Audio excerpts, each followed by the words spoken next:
It's now the 5th year of the global crisis, and I've seen that the crisis is not a singular one crisis, but several multiple overlapping simultaneous crises of different types, who are all mutually influencing each other in a sort of overall global crisis. So the way I've discussed that before is that there is obviously a capitalist crisis. It's a periodic crisis in the failure of the financial system, but also other aspects of a long-term structural change in marketization, privatization, deregulation, financialization, structural changes that brought about a capitalist crisis with an epicenter in the old centers of the North in particular, and affecting them most severely.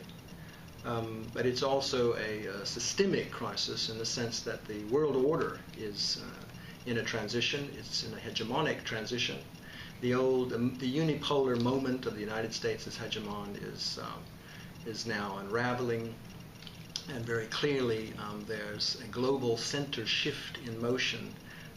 These can take many decades, are difficult to define in time, and are not inevitable or predetermined, but you can see that there's a major structural change going on in the economy with a shift towards higher growth rates, dynamism, the ascent of the global south, the former periphery of the world system, and the relative decline of the old centers, and they are in a period of long-term stagnation and internal conflict and crisis of many dimensions, and an inability to just immediately resolve these problems. They are very long-term problems in the old centers.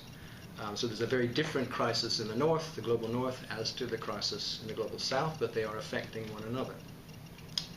And the civilizational crisis, which is much more historically situated in a long-term framework, but is more comprehensive or profound, and it includes the time in world history which we're in, which might be quite unique, that we face such an immense range of challenges, not least of which is our dependency on fossil fuels, the climate change and global warming crisis, various types of environmental system crises, water, forests, soils, the oceans, and that makes this crisis very different historically. We're probably at a very pivotal moment in human history, which I think it's no exaggeration to say that what happens and the changes that take place over the next 20 years will really very much determine the future nature of world civilization and world order. So this is not an ordinary crisis. It's much bigger than the collapse of some of the financial markets a few years ago, and it is still ongoing. So I've talked about 3 Ds: displacement, deferral, and deepening. That the displacements were from the financial sector to the real economy, from the private sector to the public sector, from the private debt into sovereign debt, and back again into the problems of currency crises, and then the austerity measures followed in the mainstream. On the whole, you might characterize these as quite conservative policies of rearticulating the state in order to recommodify society and deepen marketization as opposed to reversing it. Marketization, by many people's estimation, was a significant part of the cause of this present economic and social crisis, but far from marketization receding, it's actually intensifying, with privatization very much part of the austerity policy measures. So there's a displacement in many ways where society then bears most of the costs of the adjustments to the crisis. The deferral is that by pressing the button to quantitative easing, QE, to increase the money supply, for example, Japan just recently doubled its money supply just at one stroke. And the continued policies of the Bank of England, of the European Central Bank, of the Fed in America to increase the money supply and keep long-term interest rates extremely low. This is not actually any dramatic reform or decisive solution to this crisis, even in the economic dimension, but rather it's a deferral. It is a kind of political cycle short-termism. It's overseen by technocrats, but it's still a deferral. It's not a solution. And by displacing and deferring, my thesis is the crisis deepens. It is not fundamentally resolved at all. It's in a kind of suspended animation, but only on the surface of things. Things might seem to be somewhat returning to a normalcy, but actually even that is a dangerous idea, because it's the so-called normalcy, which was actually extremely aberrant in many ways, which brought about the crisis. So that's around a strange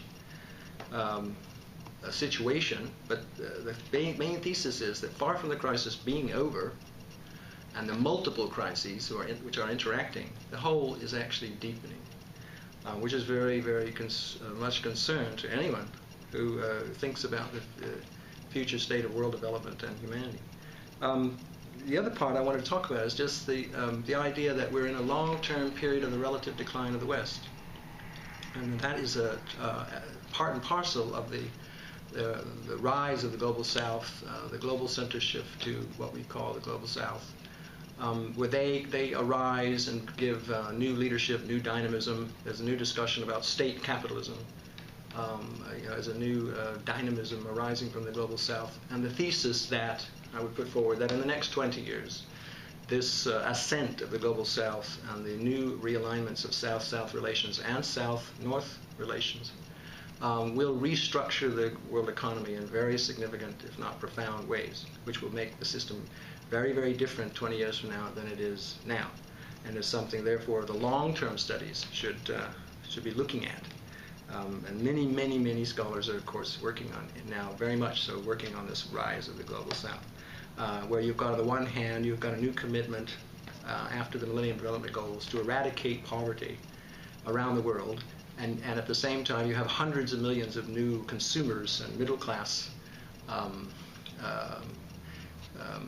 social forces around the global South who also play a new role in the reshaping of the world, and the long-term effects on world order and on global governance are difficult to predict. But we all know that, for example, the BRICS, Brazil, Russia, India, China, and South Africa, are meeting in a serious way, have launched their own bank with a $100 billion initial capital investment as a kind of, in a way, counter-hegemonic project to the World Bank and the IMF.